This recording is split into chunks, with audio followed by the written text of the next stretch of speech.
एक ऐसा बच्चा जिसने बचपन में गरीबी, भूख और अपनों को खोने का दर्द सहा। एक ऐसा युवा जिसने रिजेक्शन और असफलताओं के बावजूद अपने सपनों को नहीं छोड़ा। और एक ऐसा इंसान जिसने एक छोटे कमरे से शुरुआत करके दुनिया का बड़ा इलेक्ट्रॉनिक साम्राज्य खड़ा कर दिया। ये कहानी है पैनासोनिक की, संघर्ष, विश्वास और सफलता की। 27 नवंबर 1894 जापान के एक छोटे से गांव में किसान के घर में जन्म हुआ कुनोसुके मात्सुशिता का। अपने 8 भाई बहनों में सबसे छोटे एक किसान परिवार में जन्मे इस बच्चे की जिंदगी के पहले कुछ साल बेफिक्री और मस्ती से भरे थे। घर में खेती थी, जमीन जायदाद थी और खाने की भी कोई कमी नहीं थी। लेकिन ये सुख ज्यादा दिन तक टिक नहीं पाया।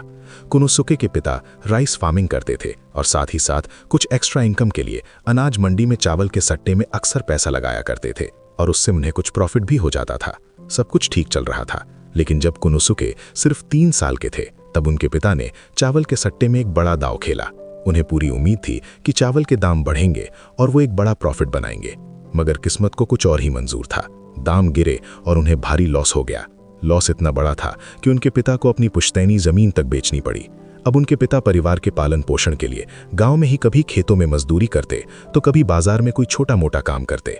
लेकिन गांव में ये छोटे मोटे काम भी हर दिन नहीं मिलते थे, जिसके कारण कभी कभी 2 वक्त का खाना जुटाना भी मुश्किल हो जाता था और इलाज करवाने का तो सवाल ही पैदा नहीं होता। इन्हीं हालातों के चलते कुनोसुके ने अपने 5 भाई बहनों को बचपन में ही खो दिया। परिवार की खुशियां तिनकों की तरह बिखरने लगी थी। कुनोसुके की उम्र 4 वर्ष की थी जब एक नई उम्मीद की तलाश में पूरे परिवार ने गांव छोड़ शहर आने का फैसला किया। लेकिन तब ये कोई नहीं जानता था कि गरीबी, तंगी और संघर्षों से लड़ रहे इस परिवार में जन्मा कुनोसुके आने वाले समय में विश्व के एक बहुत बड़े ब्रांड को जन्म देने वाला था।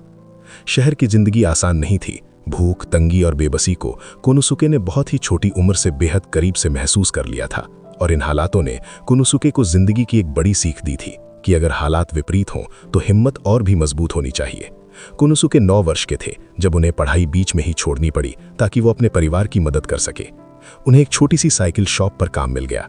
ये बच्चा शॉप में सफाई के अलावा अपने छोटे छोटे हाथों से टायर जोड़ता, पंक्चर बनाता और कई बार लोगों की डांट भी सुनता। लेकिन इन सब के बीच कुनोसुके चुपचाप अपने आसपास की हर चीज को ऑब्जर्व करते रहते थे।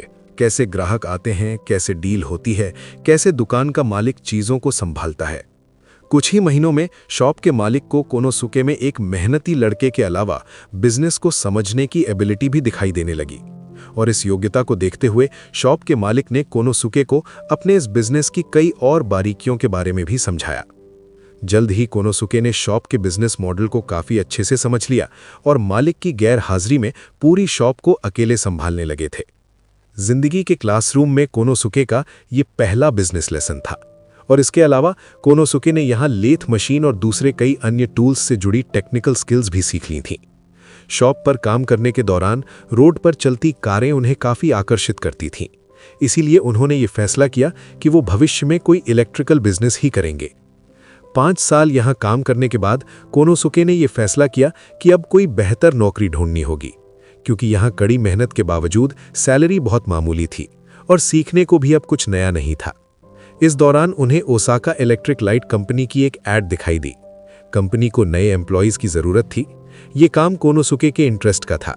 बिना समय गवाए उन्होंने वहां अप्लाई किया और किस्मत ने भी उनका साथ दिया। उन्हें वहां जॉब मिल गई। नई मशीनें, नए प्रोडक्ट्स और नया माहौल। यहाँ हर दिन उन्हें कुछ नया सीखने को मिलता था। इसके अलावा वे अपने खाली समय में इलेक्ट्रिसिटी से रिलेटेड बुक्स पढ़कर डिवाइसेस और प्रोडक्ट्स की टेक्निकल नॉलेज को इंक्रीज करते रहते थे। अनेकों बुक्स पढ़ने से अब उनके दिमाग में नए नए प्रोडक्ट के आइडियाज आने लगे थे और वे अपने खाली समय में कुछ छोटे मोटे एक्सपेरिमेंट्स भी करने लगे थे। इसी बीच 20 साल की उम्र में कुनोसुके की शादी 19 वर्षीय मोमेन्नो से हो गई और 22 वर्ष की उम्र में उनकी मेहनत और स्किल्स को देखते हुए कंपनी ने उन्हें प्रमोट करके टेक्निकल इंस्पेक्टर बना दिया। इतनी कम उम्र में इतनी बड़ी पोजीशन, ये बात अपने आप में एक बड़ी अचीवमेंट थी और उनकी ये तरक्की देखकर उनके साथ काम करने वाले उनके साथी काफी हैरान थे।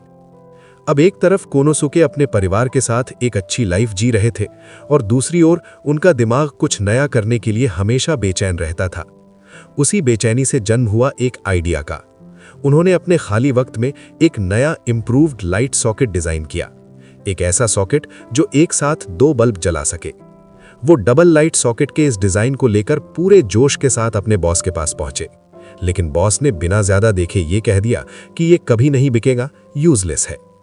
कोनोसुके को ये सुनकर थोड़ा झटका जरूर लगा, लेकिन इन जनाब को अपने आइडिया पर पूरा भरोसा था।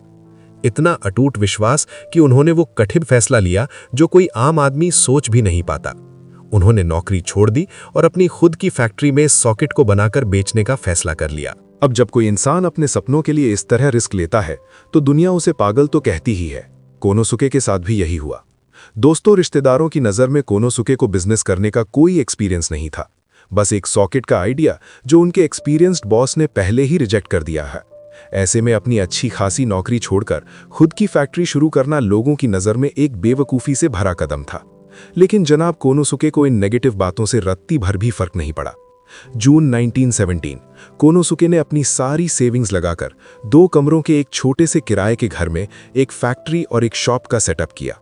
उनके साथ बस 2 लोग थे, एक उनकी पत्नी मुमेनो और दूसरा उनका 15 वर्षीय ब्रदर इन लॉ टोशियो, जो आगे चलकर सैनियो इलेक्ट्रिक के फाउंडर बने। तीनों ने दिन रात मेहनत की। कुछ ही हफ्तों में सॉकेट का सैंपल प्रोडक्शन शुरू हो गया, लेकिन असली जंग तो इस सॉकेट को बेचना था। कोनोसुके हर सुबह सैंपल को लेकर निकलते, शॉप टू शॉप जाते, दुकानदारों को इसे दिखाते और उन्हें समझाते, लेकिन हर शाम वो बिना किसी ऑर्डर के खाली हाथ वापस लौट आते, क्योंकि हर कोई उन्हें एक ही जवाब देता कि ये सॉकेट नहीं बिकेगा। ये सिलसिला दिनों से हफ्तों और हफ्तों से महीनों तक चलता रहा। हालात काफी बिगड़ने लगे थे। जो कुछ छोटे मोटे ऑर्डर उन्हें मिलते भी थे, उतने में उनके घर का खर्चा भी नहीं निकलता था। अब घर चलाने के लिए उन्हें उधार लेना पड़ रहा था। लेकिन यह सिलसिला अभी आखिर कब तक चलता? धीरे धीरे उनके अपने करीबी लोगों ने उन्हें उधार देने से भी मना कर दिया। हर कोई उनसे यही कहने लगा कि अब जिद छोड़ो और नौकरी पर वापस लौट जाओ। हर तरफ से रिजेक्शन और घर के नाजुक आर्थिक हालात और ऊपर से अपनों का भरोसा भी टूटने लगा था। कोनोसुके के अटूट विश्वास की परीक्षा का यह फाइनल और सबसे कठिन राउंड था। परिस्थितियां चारों ओर से उन पर दबाव डाल रही थीं कि वो अपना सपना छोड़ वही पुरानी नौकरी ज्वाइन कर लें। लेकिन ये जनाब भी गरीबी, तंगी और संघर्षों की तपती आग में पलकर बड़े हुए थे। इतनी जल्दी हार कैसे मानते? इस बार कोनोसुके ने सपनों को पाने की इस अग्नि परीक्षा में अपने घर के कुछ सामान की आहुति दे डाली, यानी कुछ दिन और घर चलाने के लिए अपने घर का कुछ सामान तक बेच डाला। ये था उनका अटूट विश्वास। मुश्किलों के दिन लंबे भले ही होते हैं, लेकिन वो हमेशा के लिए नहीं होते। कोनोसुके की जिंदगी में भी परेशानी और परीक्षा के वो काले बादल अब छटने वाले थे। प्रोडक्शन में भले ही सॉकेट बिक नहीं रहा था, लेकिन कोनोसुके निरंतर नए नए प्रोडक्ट्स पर काम कर रहे थे, और उन्हीं में से एक था इलेक्ट्रिक फैंस के लिए एक बेहतर इंसुलेशन प्लेट। उन्होंने उसे इतना परफेक्ट बनाया कि एक बड़ी फैन कंपनी को वो बहुत पसंद आया और उन्हें वहां से एक अच्छा ऑर्डर भी मिल गया, और ये ऑर्डर उनके बिजनेस का एक टर्निंग पॉइंट साबित हुआ। कुछ ही दिनों में इंसुलेशन प्लेट मार्केट में तेजी से पॉपुलर हो गई और कोनोसुके का बिजनेस दौड़ने लगा। उनकी जिंदगी की गाड़ी फिर से पटरी पर आ गई। लेकिन कोनोसुके के लिए ये तो बस एक शुरुआत थी। अब उनका फोकस था कि अपने उस ड्रीम सॉकेट को लोगों की जरूरत के मुताबिक रीडिजाइन करना और साथ ही कई और नए इनोवेटिव प्रोडक्ट्स पर काम शुरू कर देना। कुछ ही महीनों में कोनोसुके अपने छोटे से घर से एक बड़े 2 मंजिला घर में शिफ्ट हो गए। और फिर आई वो तारीख 7 मार्च 1918, जब कोनोसुके ने एक नई शुरुआत की, Matsushita electric houseware manufacturing works के रूप में। और यही मात्सुशिता कंपनी आगे चलकर पैनासोनिक के नाम से पूरी दुनिया में छा जाने वाली थी। कोनोसुके ने शॉप टू शॉप अपने प्रोडक्ट की मार्केटिंग के दौरान ये ऑब्जर्व किया था कि मार्केट में high quality house hold electrical product की काफ़ी ज़रूरत थी, लेकिन बाजार में अच्छी क्वालिटी के प्रोडक्ट या तो अवेलेबल नहीं थे या फिर इतने महंगे थे कि एक आम इंसान की पहुंच से बाहर थे। यहीं पर कोनोसुके को एक ऐसा गैप नजर आया जो बहुत बड़ी अपॉर्चुनिटी में बदल सकता था। उन्होंने ठान लिया कि मैं वो बनूंगा जो इस गैप को खत्म करेगा। कम कीमत पर टॉप क्वालिटी के इनोवेटिव इलेक्ट्रिकल प्रोडक्ट्स जो आम इंसान की पहुंच में होंगे। यही थी कोनोसुके की स्ट्रैटेजी, प्रॉफिट से पहले पर्पस बिजनेस, जिसमें एक बड़े बदलाव की संभावना हो और हर घर की जरूरत उससे जुड़ी हो। कोनोसुके के लिए पहला कदम था लाइट सॉकेट को पूरी तरह से नए सिरे से रीडिजाइन करना, ताकि वो कस्टमर की जरूरत के हिसाब से एक बेहतर, बेजोड़ और इनोवेटिव प्रोडक्ट बन जाए। आखिरकार कई हफ्तों की निरंतर मेहनत के बाद उन्होंने 2 नए इनोवेटिव प्रोडक्ट बनाए, अटैचमेंट प्लग और 2 वे सॉकेट। इनकी सबसे बड़ी खासियत थी बेहतरीन क्वालिटी और कीमत, मार्केट में चलने वाले आम सॉकेट से 30 से 50% तक कम। और फिर वही हुआ जिसका उनको भरोसा था, उनका सॉकेट एक जबरदस्त हिट साबित हुआ। अब उनके पास 3 प्रोडक्ट थे जो ना सिर्फ मार्केट में सक्सेस थे, बल्कि पूरे जापान में उनकी कंपनी मात्सुशिता के ये प्रोडक्ट बिक रहे थे। एक छोटा सा सपना, एक छोटी सी वर्कशॉप अब धीरे धीरे देश में अपनी पहचान बनाने लगी थी। कोनोसुके की कहानी अब संघर्ष से सफलता की मिसाल बनने लगी थी। साल 1918 के अंत तक कोनोसुके की टीम में 20 लोग काम कर रहे थे। काम का विस्तार इतना हो गया कि उन्होंने अपने घर के बगल वाला मकान भी किराए पर ले लिया। लेकिन अगले 4 सालों में उनके प्रोडक्ट की डिमांड इतनी बढ़ गई कि एम्प्लॉइज और जगह दोनों कम पड़ने लगे। 1922 में कोनोसुके ने 230 वर्ग मीटर जमीन पर एक नई फैक्ट्री और एक बढ़िया सा ऑफिस एस्टैब्लिश किया। एक विजन, एक भरोसा और एक जिद ही थी कि कोनोसुके की छोटी सी वर्कशॉप अब एक प्रॉपर कंपनी बन चुकी थी, जिसमें 50 से ज्यादा लोग एक साथ कोनोसुके का सपना पूरा करने में जुटे थे। लेकिन अप डाउन जिंदगी का हिस्सा होते हैं, सपने फेल भी होते हैं और कुछ फेलियर ही इतिहास भी रचते हैं। कोनोसुके का अगला इनोवेशन एक बड़ा फेलियर बनने वाला था और फिर यही फेलियर उनका अब तक का सबसे बड़ा मार्केट हिट भी साबित होने वाला था। दरअसल उस दौर में साइकिलों में या तो मोमबत्ती वाले लैंप चलते थे या फिर मिट्टी के तेल से जलने वाले लैंप। बैटरी वाले लैंप भी थे, लेकिन वो इतने घटिया थे कि 3 से 4 घंटे में ही दम तोड़ देते थे। कोनोसुके खुद भी हर रात अपनी साइकिल लाइट से परेशान रहते थे और एक रात सोते सोते उन्हें ख्याल आया कि क्यों ना एक ऐसा लैंप बनाऊं जो टिकाऊ हो, भरोसेमंद हो और लंबा चले। कोनोसुके ने फिर दिन रात एक कर दिए। 6 महीने तक लगातार मेहनत के बाद एक ऐसा लैंप बनाया जो सिर्फ 3 बैटरियों में 30 से 40 घंटे तक चलता था। बुलेट शेप के अपने उस लैंप पर उन्हें पूरा विश्वास था कि वो एक बहुत बड़ा हिट साबित होगा। उन्होंने सैंपल तैयार किए, डीलर्स के पास गए, मगर उसे खरीदने को कोई भी तैयार नहीं था, क्योंकि लोगों के मन में बैटरी लाइट्स की इमेज इतनी खराब थी कि नए प्रोडक्ट्स पर भी लोग भरोसा करने को तैयार नहीं थे। काफी कोशिश के बावजूद उनका वो प्रोडक्ट एक फेलियर साबित हुआ। कई महीनों के रिसर्च और प्रोडक्ट का एक बड़ा स्टॉक, इन सब पर काफी पैसा लग चुका था। कोनोसुके ने मार्केट फीडबैक से ये एनालाइज किया कि इस प्रोडक्ट को बेचने में सबसे बड़ी प्रॉब्लम लोगों के मन में बैटरी लाइट्स की खराब इमेज है और वो इतनी गहरी है कि कोई नया प्रोडक्ट देखना भी नहीं चाहता था। कोनोसुके ने तब आउट ऑफ द बॉक्स एक क्रांतिकारी स्ट्रैटेजी अपनाई। उन्होंने सभी डीलर्स से कहा, लैंप को अपने पास रखो, बेचो या फिर खुद टेस्ट करो, पसंद आए तभी पैसे देना। उन्होंने हजारों सैंपल डीलर्स को फ्री में बांट दिए। बड़ा रिस्क था, मगर जब डीलर्स ने देखा ये लाइट सच में भरोसेमंद है तो धीरे धीरे ऑर्डर्स आने लगे। मगर जब लगने लगा कि अब सब ठीक हो जाएगा, कुदरत ने एक और इम्तिहान ले लिया। 1 सितंबर 1923, द ग्रेट कांतो अर्थक्वेक। 7.9 तीव्रता वाले इस भूकंप ने पूरे जापान में भयंकर तबाही मचा दी। कोनोसुके का पूरा डिस्ट्रीब्यूशन नेटवर्क बर्बाद हो गया। ज्यादातर वर्कर अपने घरों की रिपेयर के लिए अपने घरों को वापस लौट गए।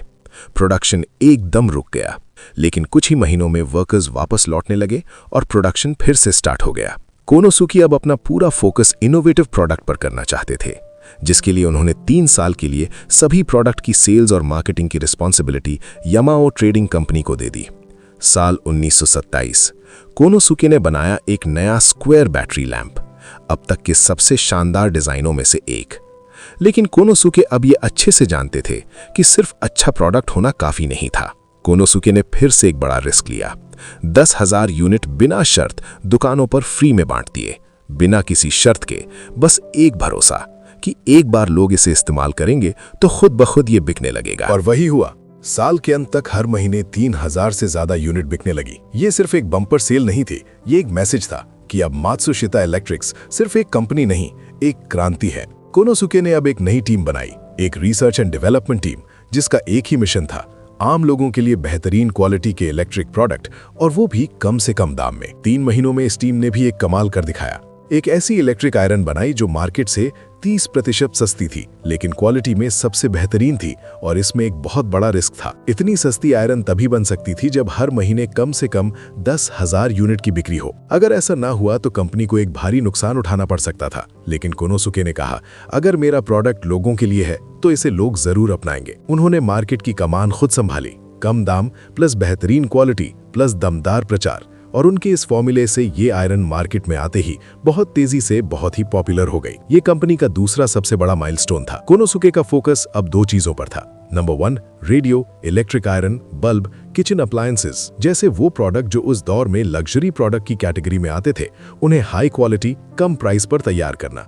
और नंबर 2, इन प्रोडक्ट्स की अच्छे से मार्केटिंग करना। उनका कहना था कि एक अच्छा प्रोडक्ट तभी सक्सेस होता है जब उसकी अच्छे से मार्केटिंग भी हो, क्योंकि मार्केटिंग सिर्फ एक प्रचार नहीं बल्कि लोगों से जुड़ने का माध्यम भी है। कोनोसुके की टीम ने हजारों येन में बिकने वाले रेडियो को कुछ इस तरह से रीडिजाइन किया कि वो बिना किसी क्वालिटी कॉम्प्रोमाइज के आधी कीमत में हर घर तक पहुंच सके। ये सिर्फ एक बिजनेस नहीं था, ये समाज को बदलने की एक सोच थी।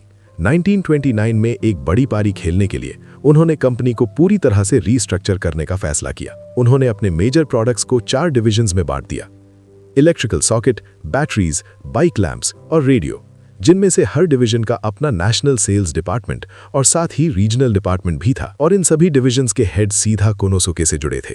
कोनोसुके की तैयारी अब एक बड़ी उड़ान भरने की थी। सब कुछ अच्छा चल रहा था, लेकिन तभी 1929 पूरी दुनिया आर्थिक मंदी की चपेट में आ गई। पैनासोनिक की ग्रोथ पर भी इसका काफी बुरा असर पड़ा। डिमांड कम होने की वजह से प्रोडक्शन घटाना पड़ा, लेकिन कोनोसुके ने एक बात तय कर ली थी कि किसी भी कर्मचारी को नौकरी से नहीं निकाला जाएगा।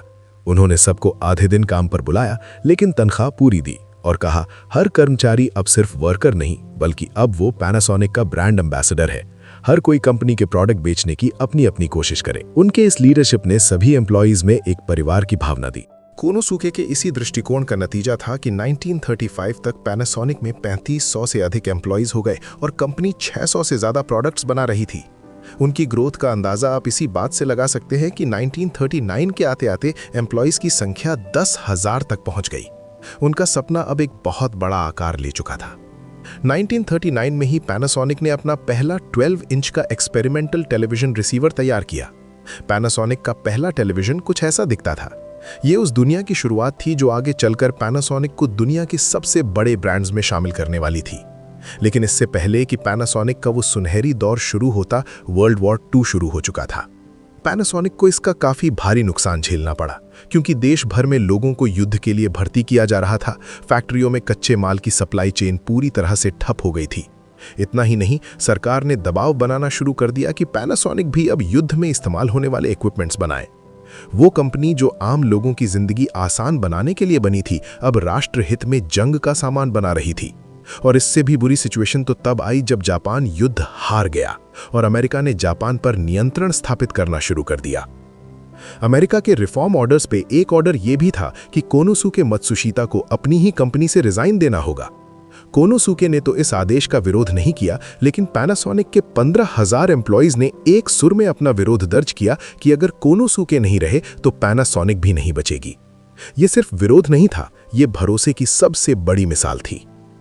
कर्मचारियों और कोनोसुके के रिश्ते की गहराई को देखते हुए अमेरिकी अधिकारियों को अपना आदेश वापस लेना पड़ा और कोनोसुके को फिर से अपनी ही कंपनी का नेतृत्व सौंप दिया गया। वर्ल्ड वॉर 2 के कारण पैनासोनिक में काफी बड़ा नुकसान हो चुका था। रिकवरी करना इतना भी आसान नहीं था। फैक्ट्रियां ठप थीं, रिसोर्सेज खत्म और देश की इकोनॉमी की दशा भी बेहद खराब थी। लेकिन ये जनाब मुश्किलों से घबराने वाले तो थे नहीं। उनका मानना था कि अच्छा वक्त तो सबके लिए अच्छा होता है, लेकिन बुरा वक्त भी अच्छा होता है। मतलब जब चीजें अच्छी चल रही होती हैं तो हमें कुछ भी नया करने से डर लगता है कि कहीं हम उसमें फेल ना हो जाएं। लेकिन जब बुरा वक्त चल रहा होता है तो हमें नए रास्तों पर चलने, कुछ नया करने से कोई डर नहीं लगता, बल्कि बुरा वक्त ही असली मौका होता है कुछ नया करने का। उन्होंने अपने एम्प्लॉइज से कहा, सोचो जैसे हम एक नई कंपनी शुरू कर रहे हैं, एक स्टार्टअप। ये डरने का वक्त नहीं, ये वक्त है कुछ नया इनोवेटिव करने का और कुछ नए आइडियाज का। पैनासोनिक ने कई नए आइडियाज पर काम शुरू कर दिया और उन्हीं में से एक आइडिया था नया कस्टमर बेस बनाना। जापान की इकोनॉमी इतनी खराब थी कि डोमेस्टिक मार्केट पर अब डिपेंड नहीं रहा जा सकता था। कोनोसुके ने ग्लोबल मार्केट को टारगेट करना शुरू किया। 1950s के दशक में पैनासोनिक ने वेस्टर्न कंट्रीज के लिए नए प्रोडक्ट लॉन्च किए, जैसे washing machine, television, refrigerator, radio, rice cooker, tape recorder और एयर कंडीशनर। और यही वो समय था जब कंपनी ने अपना इंटरनेशनल नाम रखा, पैनासोनिक, एक नाम जो जल्द ही क्वालिटी की पहचान बन गया। 1960s, 70s और 80s के दशक में पैनासोनिक ने हर सेक्टर में अपने पैर जमा लिए और वो फैक्ट्री जो एक छोटे से कमरे से शुरू हुई थी, अब एक ग्लोबल एम्पायर बन चुकी थी। हर कोई जानता था पैनासोनिक का मतलब क्वालिटी प्रोडक्ट। और फिर आया 27 अप्रैल 1989। 89 वर्ष की उम्र में कोनोसुके मात्सुशिता ने इस दुनिया को अलविदा कह दिया।